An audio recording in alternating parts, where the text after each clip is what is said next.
Hello students, last class में students हमने बात की थी Lorentz force means force acting on a moving charge in an electric field and magnetic field and also we discuss about force on a current carrying conductor. अब बच्चे हम बात करते हैं Fleming's left hand rule.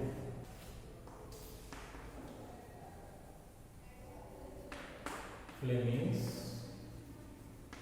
Left hand rule.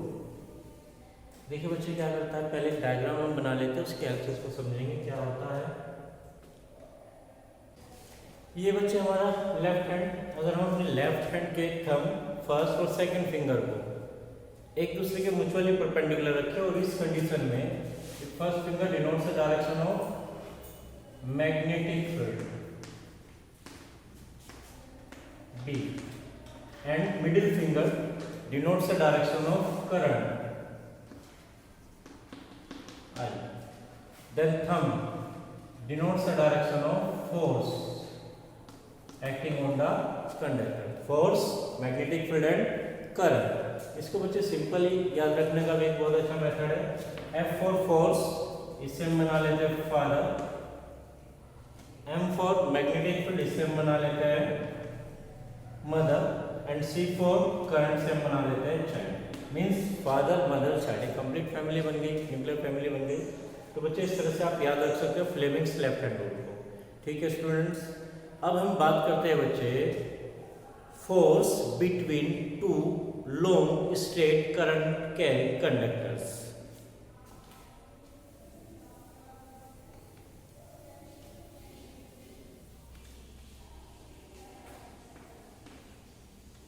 Force between two long straight current carrying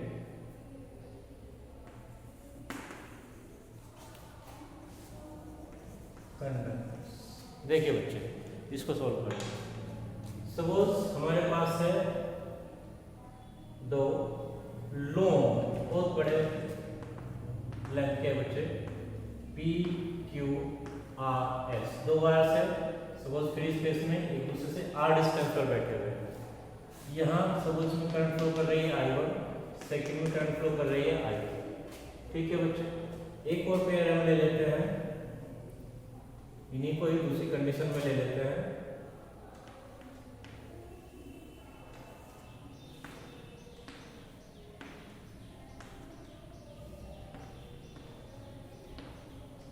यहाँ बच्चे current flow कर रही है सपोज अपवर्ड और इसमें करंट फ्लो कर रही है डाउनवर्ड। अब देखना है बच्चे दोनों वायर्स के बीच में फोर्स कितना वर्क करेगा और किस डायरेक्शन में किस नेचर का वर्क करेगा।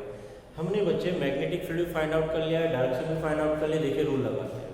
First of all consider wire P Q, current upward flow हो रही है। अब हम बच्चे फाइंड आउट करते हैं कि what is the direction of magnetic field at any side of wire R S के किसी पॉइंट पर मैग्नेटिक फील्ड की डायरेक्शन क्या होगी।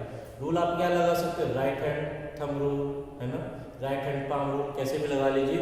सपोज बच्चे ये आपका राइट हैंड है, ये थंब किसको बताता है डायरेक्शन ऑफ करंट, फिंगर्स किसको बता दिए पॉइंट को। तो मैग्नेटिक फील्ड उस पॉइंट पर कैसा होता है perpendicular outward to the palm. तो बच्चे ऐसे कर लीजिए डायरेक्शन ऑफ करंट, तो डायरेक्शन ऑफ मैग्नेटिक फील्ड हो गया यहाँ पर इनवर्ड। और जो बच्चे इनवर्ड होता है उसको हम डिनोट करते हैं किससे, क्रॉस लगाकर। ठीक है बच्चे, अब इसकी बात करते हैं। यहाँ जाइए, इस वायर में करंट कैसी है डाउनवर्ड, तो थंब को नीचे कर देंगे। वायर हमारा किधर है, इस डायरेक्शन में फिंगर उधर कर दी तो मैग्नेटिक फील्ड कैसा हो जाएगा, यहाँ भी कैसा हो गया डाउनवर्ड हो गया। Means inward, perpendicularly inward to the plane of board. तो दोनों ने मैग्नेटिक फील्ड प्रोड्यूस किया perpendicularly inward to the board to the plane of board. तो बच्चे देखिए अब इस वायर आर एस पर जो फोर्स लगेगा वो किस डायरेक्शन में लगेगा। अभी हमने पढ़ा बच्चे फ्लेमिंग्स लेफ्ट हैंड रूल लगाते बच्चे। Direction of magnetic field perpendicularly inward to the plane of board. Current कहाँ है बच्चे R2S डाउनवर्ड है, तो फिंगर हमारी मिडिल किधर जाएगी, नीचे को जाएगी, तो फोर्स किधर लग गया आउटवर्ड। तो बच्चे यहाँ फोर्स लग गया है इस डायरेक्शन। अब बात करते हैं फर्स्ट वायर की। Direction of magnetic field perpendicularly inward, direction of current upward, then direction of force, ये भी बच्चे कैसा हो गया आउटवर्ड। तो क्या देख रहे हो आप, दोनों वायर्स में करंट अपोजिट डायरेक्शन में फ्लो कर रही थी, तो दोनों वायर्स के बीच कैसा फोर्स वर्क कर रहा है, रिपल्सिव फोर्स वर्क कर रहा है आपका, दोनों वायर्स रिपेल हो जाएंगे यहाँ से।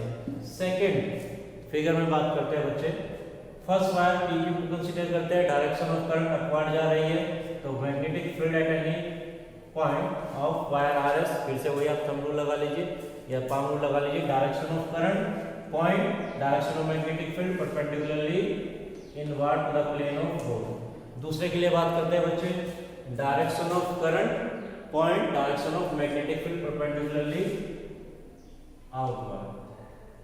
तो बच्चे ये हो गया आपका मैग्नेटिक फील्ड। अब फोर्स की बात करते हैं, यहाँ बच्चे कैसा है, perpendicularly outward, direction of magnetic field, direction of current, direction of force. तो बच्चे यहाँ लग गया आपका डायरेक्शन ऑफ फोर्स, ठीक है। अब यहाँ बात करते हैं बच्चे direction of magnetic field, direction of current upward, direction of force. तो यहाँ देखिए बच्चे दोनों वायर्स क्या कर रहे हैं, एक दूसरे को अट्रैक्ट कर रहे हैं। When direction of current in both wires is in same direction, then they attract each other, and if direction of current in both wires is opposite to each other, then they repel to each other। ये बात याद रखिएगा बच्चे। अब हम force की value निकाल लेते हैं बच्चे, देखिए कैसे करें। चलिए सबसे पहले हम निकालते हैं फोर्स एक्टिंग, तो magnetic field produced by first wire at any side of wire second. तो B1 क्या होता है बच्चे, यहाँ करंट I1 फ्लो कर रही है, एक स्ट्रेट वायर से हमने एम्पीयर से मीटर लॉ से निकाला था, mu naught upon 2 pi I1 upon R, and according to Lorentz force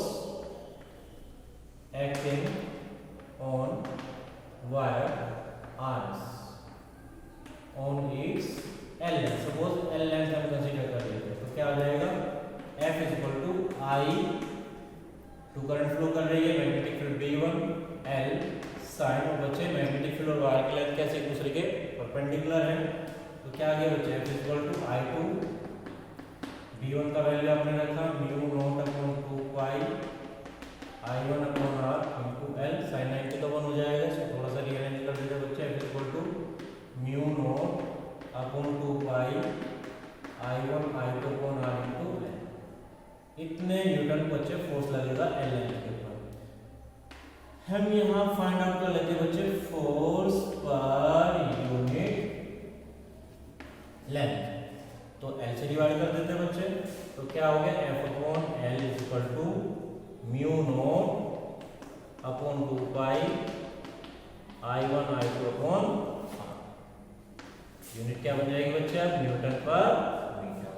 तो बच्चे force between two parallel current carrying conductors पर unit length is given by mu naught upon 2 pi I1 I2 upon R।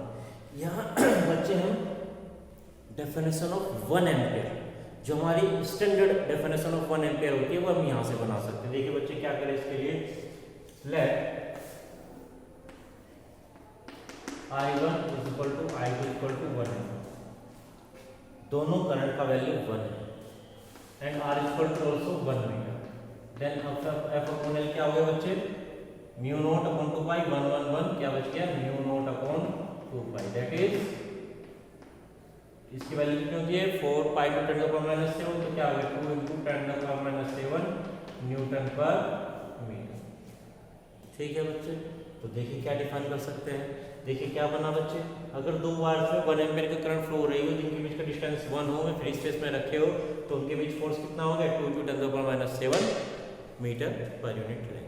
तो बच्चे define करते हैं if, तो क्या define करेंगे बच्चे, तो क्या डिफाइन करेंगे बच्चे, 1 ampere current is the current, 1 ampere current is the current which on flowing to two long straight parallel conductors placed in free space apart a distance 1 meter, then it produces a force of 2 into 10 to the power -7 Newton on their unit length।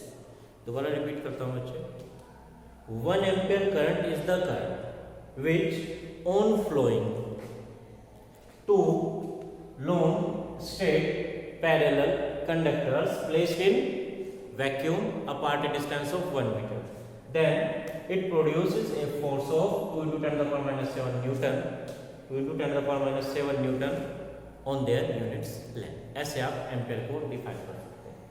यहाँ बच्चे इस chapter में अभी हमारे पास एक topic और है, वो भी करते हैं। चैप्टर में तो अभी और आएगा, लेकिन यहाँ सर फोर्स से लिंक एक टॉपिक और कर लेते हैं इस वीडियो में।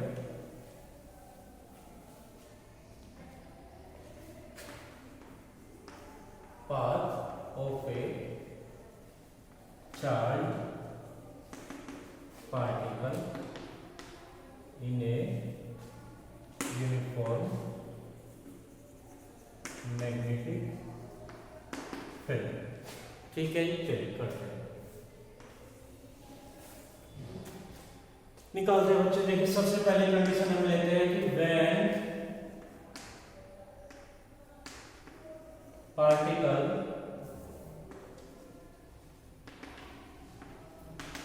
is moving along the field। जब बच्चे ये तो है हमारा मैग्नेटिक फील्ड और सपोज कोई charge particle along the field he move करता है, तो बच्चे अगर आप यहाँ फोर्स की बात करें तो इक्वल टू होता है q v B sine theta according to Lorentz. Theta कितना हो गया बच्चे, अलोंग द फील्ड मूव कर रहा है, थीटा 0, तो क्या हो गया q v B sine 0। Sine 0 कितना होता है बच्चे 0। मींस जब भी कोई charge particle along the field move करेगा तो उस पर कितना फोर्स वर्क करेगा, 0। और जब बॉडी पर कोई फोर्स वर्क नहीं करेगा तो बॉडी क्या जाएगी, इनर्शिया ऑफ मोशन वर्क करने लगेगा। That means particle moves along is straight path, ये एक स्ट्रेट लाइन पर चलता चला जाएगा in the direction of magnetic field. अब बच्चे एक दूसरा केस लेते हैं। When charge particle enter to the field at 90 degree. अब फील्ड के 90 डिग्री पर एंटर करता है बच्चे, देखिए क्या होगा।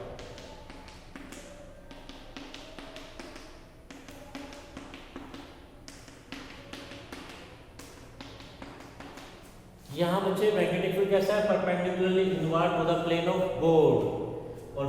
और यहाँ चार्ज पार्टिकल कैसा एंटर करता है बच्चे, perpendicular to the direction of magnetic field. ये है बच्चे आपके पास एक चार्ज प्लस क्यू, और इस फील्ड ये रहा फील्ड परपेंडिकुलरली यहाँ पर मोशन करना स्टार्ट कर देता है v वेलोसिटी के साथ। अब बच्चे देखिए अकॉर्डिंग टू लोरेंज यहाँ एक फोर्स वर्क करेगा बच्चे, कितना, according to Lorentz force work करता है F equal to q v B sine 90 means q v B. अब डायरेक्शन ऑफ फोर्स कैसे फाइंड आउट करें, Fleming's left hand rule, direction of magnetic field, direction of motion and direction of force. तो बच्चे यहाँ इस charge particle पर इसकी motion के परपेंडिकुलर डायरेक्शन में फोर्स वर्क करने लगेगा। और बच्चे हमने यूनिफॉर्म सर्कुलर मोशन पढ़ा था 11th क्लास में, वहाँ हमने क्या कहा था, if force is acting on a particle perpendicular to its motion then it revolves on a circular path. तो बच्चे ये चार्ज पार्टिकल यहाँ एक सर्कुलर पाथ पर रिवॉल्व करना स्टार्ट कर देगा।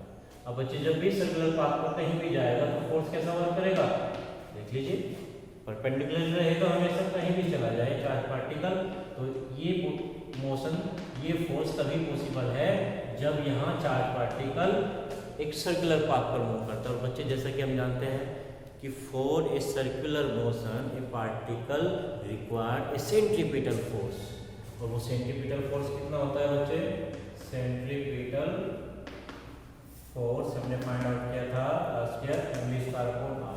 तो बच्चे इस चार्ज पार्टिकल को इस सर्कुलर पाथ पर मूव करने के लिए क्या चाहिए, सेंट्रीपिटल फोर्स, है ना। और बच्चे सेंट्रीपिटल फोर्स कहाँ से आएगा, लोरेंज फोर्स है, क्योंकि उसकी डायरेक्शन भी क्या है, टुवर्ड्स द सेंटर है। Therefore mv²/r equal to qvb।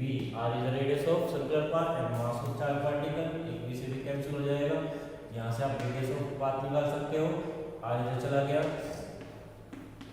mv/qb, ये हो जाएगी radius of its circular path का रेडियस आ गया बच्चे, ठीक है।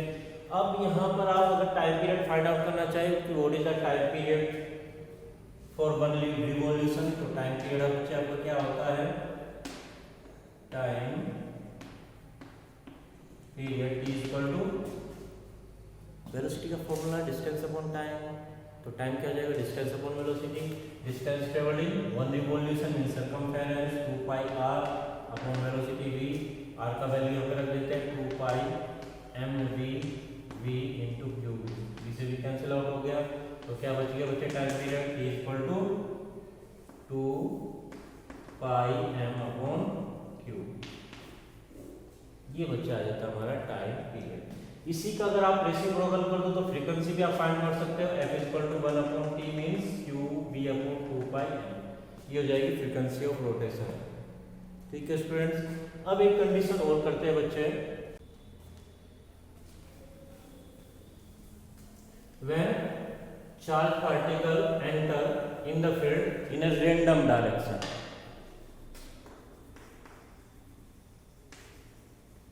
when particle enter in the field at an angle theta. चलिए देखिए, सपोज ये है बच्चे हमारी डायरेक्शन ऑफ मैग्नेटिक फील्ड और चार्ज पार्टिकल एंटर करता है इस डायरेक्शन में, suppose with angle theta with the direction of magnetic field. अब बच्चे आप क्या करें, इस वेलोसिटी के दो कंपोनेंट को आप कर सकते हो along the direction of magnetic field, v cos theta और perpendicular to it v sin theta. अब बच्चे जैसा कि आप जानते हो दोनों पार्ट हमने किए, थर्ड पार्ट है, अगर ये कंपोनेंट हम अलोंग द डायरेक्शन कंसीडर करते हैं तो यहाँ कोई फोर्स वर्क नहीं करेगा, लेकिन अगर परपेंडिकुलर आप वर्क लेते हो v sin थीटा कंपोनेंट तो यहाँ लोरेंज फोर्स लग जाएगा, F equal to q v sin theta आ जाएगा साथ में। ठीक है बच्चे, ये आ जाएगा। अब देखिए इसकी डायरेक्शन ऑफ मोशन कैसे हो जाएगी, direction of magnetic field, direction of motion, direction of force, तो ये चार्ज पार्टिकल चलता हुआ ऐसे फोर्स लग जाएगा, तो यहाँ मोशन देखिए कैसे हो जाएगी, ये सर्कुलर मोशन। लेकिन बच्चे साथ ही साथ क्या है, v cos थीटा वर्क कर रहा है अलोंग द फील्ड, तो v cos theta component charge particle को फील्ड की डायरेक्शन में मूव कराएगा, तो बच्चे यहाँ से तो मिलेगी इसको क्या, एक सर्कुलर मोशन। ठीक है ऐसे, और ये हमारा v sin थीटा इसको कैसा लेकर के चलेगा, इन द डायरेक्शन ऑफ फील्ड, तो बच्चे इस तरह से इसकी मोशन कैसी हो जाएगी, हेलिकल मोशन हो जाएगी। तब आप यहाँ पर रेडियस निकाल सकते हैं, रेडियस ऑफ सर्कुलर पाथ क्या थी, mv, और कंपोनेंट कौन सा बच्चे sin थीटा वाला आएगा, mv sin theta, perpendicular component qv। Time period में देखिए आप क्या था, 2 पाई m अपॉन qv, यहाँ वेलोसिटी का कोई कंपोनेंट नहीं है, तो टाइम पीरियड तो बच्चे किसके ऊपर डिपेंड कर रहा है, चार्ज पार्टिकल के चार्ज पर, मास पर और इलेक्ट्रिक मैग्नेटिक फील्ड इंटेंसिटी के ऊपर, तो इसमें कोई चेंज नहीं आया। यहाँ एक बच्चे डेफिनेशन होती है pitch, pitch is the distance traveled by charge particle in the direction of magnetic field in one time period। जब बच्चे ये मूव करता है तो ये अपनी उसी पोजीशन पे नहीं आता, एक रोटेशन कंप्लीट करने के बाद उससे कुछ ऊपर आ जाता है, तो ये जो डिस्टेंस ने ट्रेवल करता है, जैसे हमारे पास कोई स्क्रू होता है उसके ऊपर जो स्क्रूज बने रहते हैं, जो हमारे पिच बनी रहती है, वो कैसे चलती है, इस तरह से आगे की तरफ चलता रहता है, तो यहाँ पे मोशन ऐसी है, तो पिच मैंने क्या कहा, pitch is the distance traveled by a charged particle in the direction of magnetic field in one time period of its rotation। तो पिच को आप कैसे निकालते हैं बच्चे, डिस्टेंस निकालनी है तो वेलोसिटी इनटू टाइम हो जाएगा, तो horizontal means component of velocity in the direction of magnetic field multiply time period, तो v cos theta multiply 2 pi m upon q, ये हो गया। रिजल्ट्स याद रखिए बच्चे यहाँ पर, ठीक है, जरूर नहीं है कि आपसे पूरा डायरेक्शन पूछा जाए, रिजल्ट के बारे में भी आपसे डिस्कस किया जा सकता है। ठीक है स्टूडेंट्स, ओके।